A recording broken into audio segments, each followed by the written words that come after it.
Hello and welcome to episode 6 of How to Build a Computer.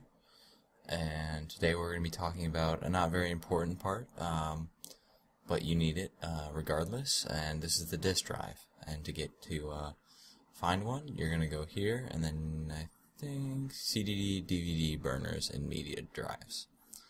And generally, if you want a Blu-ray drive, you can go through here.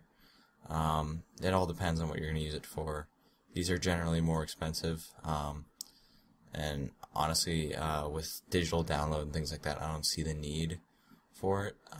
CD, DVD burners, this is generally what's going to be the best, because you're going to be able to read and write CD and DVDs. You're definitely going to want to have it be SATA.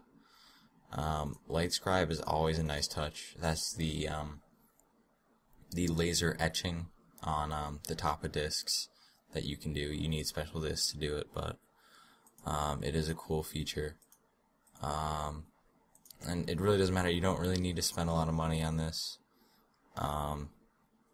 It's not really a big part. You just want to be able to, that it can write, it can read DVDs and CDs, and that's about it. So I think this one will work fine. It's got the LightScribe support, and yeah, so thanks for watching, and come back for another episode.